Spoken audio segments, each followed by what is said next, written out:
Subscribe कीजिए net cracker के channel को और प्रेस कीजिए बेल आइकन को लेटेस्ट वीडियो वॉच करने के लिए सबसे पहले। Student welcome to Net Crackers. मैं अनुराग शर्मा ई कक्षा पोर्टल पे आप सबका स्वागत करता हूं। स्टूडेंट आज पॉलिटिकल साइंस के अंदर एक और इम्पोर्टेंट कॉन्सेप्ट्स के बाद हम लोग आज डिस्कस करेंगे रियलिज्म को। हमने इससे पहले वाली वीडियो के अंदर रियलिज्म को डिस्कस किया था और लिबरलिज्म को और आइडियलिज्म को डिस्कस किया था। बड़े तौर पर हम लोगों ने समझा कि आइडियलिज्म के बेसिक पर्सपेक्टिव्स क्या है, साथ ही आइडियलिज्म का यूज क्या है इंटरनेशनल रिलेशन में, और आज उसके बाद हम लोग स्टार्ट करेंगे रियलिज्म के साथ।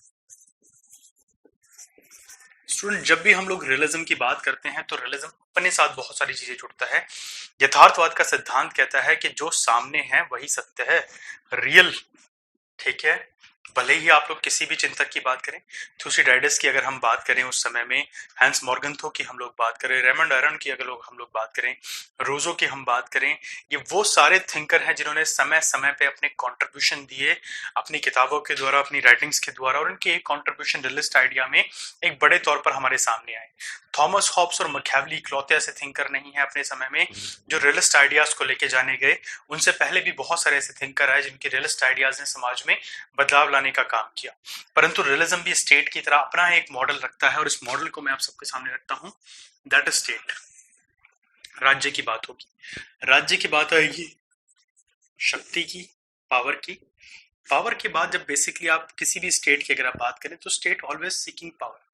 जब पावर की बात होगी यहाँ पे तो यहाँ पर कुछ और कॉन्सेप्ट हमारे लिए जरूर बन जाते हैं, जैसे कि हम लोग बात करते हैं कॉन्फ्लिक्ट्स की। कॉन्फ्लिक्ट से ही हमारा एक और कॉन्सेप्ट आ जाता है, दैट इज वॉर। वॉर, ठीक है। वॉर के बाद हम लोग यहाँ कह सकते हैं आर्म्स रेस।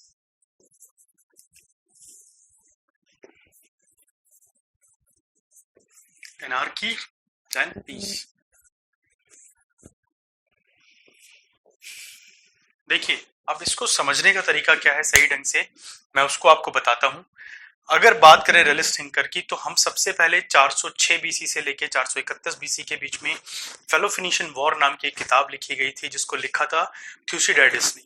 थ्यूसिडाइडस जब इस किताब को लिखते हैं तो सीधे तौर पर कहते हैं कि कोई भी स्टेट अपने से दूसरे शक्तिशाली स्टेट या कमजोर स्टेट से, दोनों से ही परस्पर झगड़े में, लड़ाई में रहता है।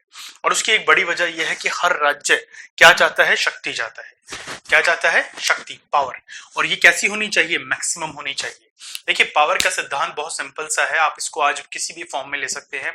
उदाहरण के तौर पर अगर मान लीजिए कि आप एक बहुत अच्छे स्टूडेंट हैं, आपके क्लास में कोई दूसरा स्टूडेंट ऐसा है जो आपके बराबर ही अच्छा है, उतने ही नंबर लाता है, तो ना चाहते हुए भी हमेशा आप एक कंपटीशन में रहेंगे, आप उससे ज्यादा मार्क्स लाने की कोशिश करेंगे।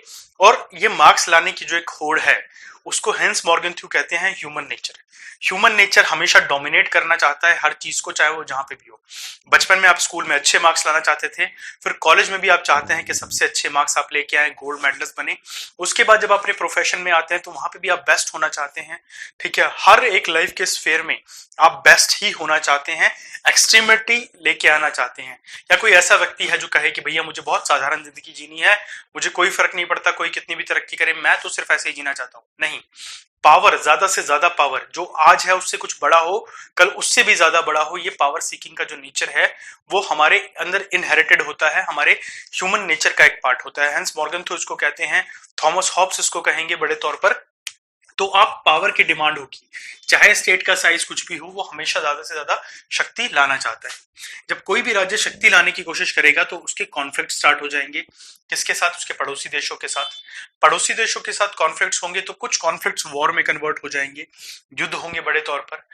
युद्ध होने के बाद जो देश युद्ध में हार जाएगा, ठीक है, वो भी, और जो देश जीत जाएगा वो भी, दोनों ही अपने हथियारों को बढ़ाने की कोशिश करेंगे कि हमारे पास ज्यादा से ज्यादा बेहतर हथियार हो, अगली बार हम लड़ाई करें तो और बेहतर हथियार हमारे पास हो।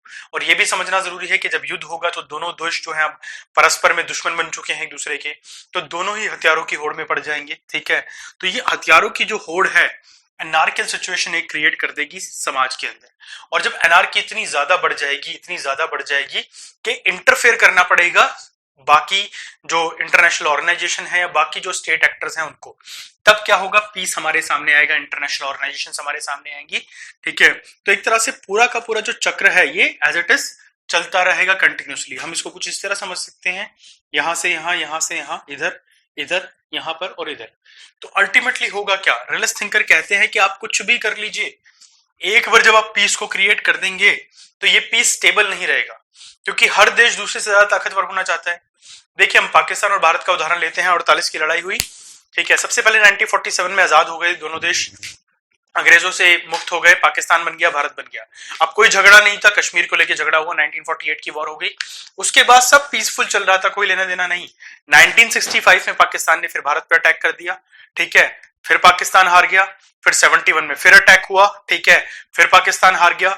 1999 की कारगिल वॉर, एक तरफ हम समझौता कर रहे हैं, पीस की बात कर रहे हैं, लाहौर बस सेवा भेजी जा रही है, प्रधानमंत्री अटल बिहारी वाजपेयी खुद जाके समझौते की पहल कर रहे हैं, परंतु वो क्या रहा है, कारगिल का युद्ध प्लान किया जा रहा है और युद्ध होता भी है, पाकिस्तान बुरी तरह से हारता है। और उसके बाद लगातार चलने वाली प्रॉक्सी वॉर जो कश्मीर में चल रही है, आप खुद इमेजिन कीजिए, इतने बड़े तौर पर पाकिस्तान को ऐड मिलता है पूरी दुनिया से, इस सारी की सारी मदद का पाकिस्तान करता क्या है, हथियार खरीदता है गैर कानूनी तरीके से, ठीक है, और उसका इस्तेमाल भारत के अगेंस्ट करता है। भारत में जो टेररिस्ट ग्रुप ऑर्गेनाइज होते हैं, जो टेररिस्ट ग्रुप काम कर रहे हैं, चाहे वो बॉम्ब प्लांट करे, चाहे वो हमारी मिलिट्री के ऊपर अटैक करे, इन सबको फंडिंग कहां से आती है, पाकिस्तान से आती है बड़े तौर पर, ठीक है। तो ऐसी कंडीशन में हो क्या रहा है, पावर, और पावर कैसे पाकिस्तान गेन कर रहा है, उसको लगता है कि वो भारत को परेशान रखेगा उसकी इंटरनल सिचुएशन में, तो उसकी पावर गेन होगी, ठीक है। कंटिन्यूसली ये चक्र चलता रहता है, कॉन्फ्लिक्ट अभी भी बने हुए हैं, कश्मीर आज भी कॉन्फ्लिक्ट है, वॉर हम लोग देख चुके हैं, 4 हो चुकी हैं, ठीक है।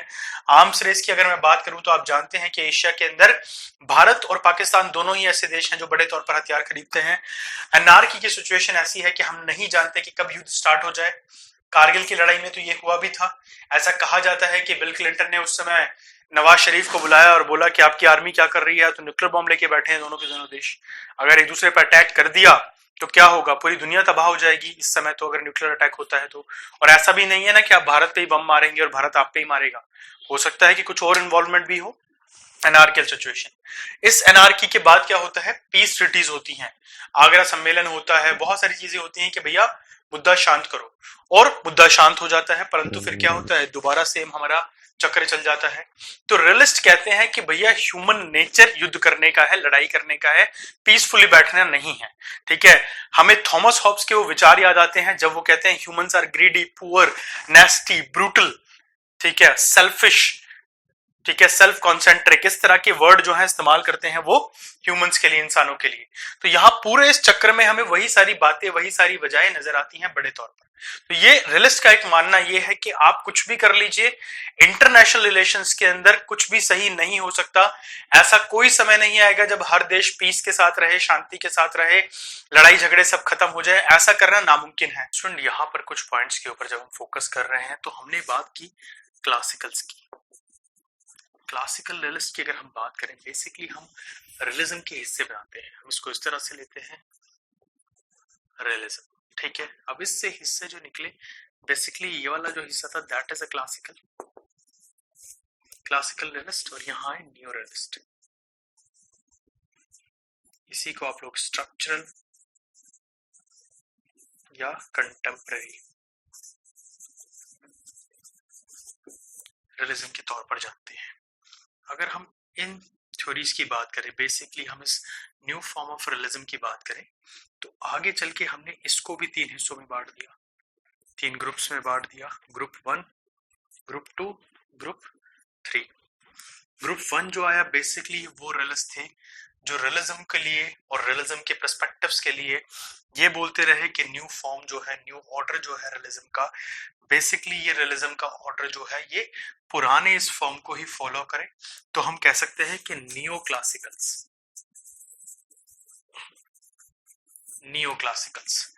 ये वो ग्रुप्स थे जो आए तो नए समय में, वर्ल्ड वॉर 2 के बाद आए, परंतु इन्होंने पुरानी जो फॉर्म्स थी उसी को फॉलो करने की बात करी। ग्रुप 2 जब हमारा आया बेसिकली, तो ग्रुप 2 के जो रियलिस्ट कहलाए, इनके बीच में एक्चुअली थोड़ा सा कॉन्ट्रडिक्शन ये है कि इनको कहा गया न्यू लिबरल्स। इसलिए कहा गया कि इन्होंने रियलिज्म के जो क्लासिकल रियलिस्ट थे उनकी थ्योरीज को, उनकी बातों को बहुत क्रिटिसाइज किया। इन्होंने कहा कि जो क्लासिकल रियलिज्म है वो बहुत ज्यादा रिजिड है, ठीक है, स्टेट्स के बीच में वो कोऑर्डिनेशन की जगह उन्हें लड़ाने का ज्यादा काम करती है, स्टेट पावर के ऊपर फोकस करती है, इंटरनेशनल राइट्स की जगह वो ज्यादातर पावर के जो कॉन्सेप्ट है उनको थोपती है। तो जो रियलिस्ट की कैटेगरीज थी उन्होंने इसको कहा कि they are acting acting like a liberal, so they are new liberals. But ये पार्ट रियलिज्म का ही था। ये थिंकर बेसिकली कहते हैं कि रियलिज्म की थ्योरी गलत नहीं है, परंतु जब क्लासिकल थिंकर्स ने इसको समझाया तो गलत तरीके से समझाया। फिर आता है थर्ड ग्रुप, जिससे दो हिस्से निकले, एक था डिफेंसिव रियलिस्ट और एक थे ऑफेंसिव रियलिस्ट। अब डिफेंसिव और ऑफेंसिव में क्या फर्क था? डिफेंसिव रियलिस्ट कहते थे कि वॉर इज बैड, ठीक है, वॉर नहीं होनी चाहिए, ठीक है, आप इंटरनेशनल ऑर्गेनाइजेशंस का हिस्सा बनिए, इनके साथ जुड़िए, वॉर को अवॉइड कीजिए जितना ज्यादा हो सकता है। और जो ऑफेंसिव रियलिस्ट थे, इन्होंने कहा था there is no solution, war तो करनी ही पड़ेगी, लड़ाई तो करनी ही पड़ेगी। देखिए, इसको मैं बहुत एक सिंपल एग्जांपल से समझा सकता हूँ। मोस्टली जब मैं क्लास में डिस्कस करता हूँ तो शायद ये एग्जांपल सबसे सही रहता है बच्चों के लिए। आप उदाहरण के तौर पर फर्ज कीजिए कि आप अपने घर पे जाएं और अपने बड़े भाई से बोलें कि भाई आज मैं स्कूल गया था तो और मेरी कुछ बच्चों के साथ लड़ाई हो गई, झगड़ा हो गया और उन्होंने मुझे पीट दिया। तो ऐसी कंडीशन में आपका बड़ा भाई क्या कहेगा? ही इज ऑफेंसिव रियलिस्ट, ठीक है। सेम बात अपने पिताजी को बताएंगे, he is a defensive realist.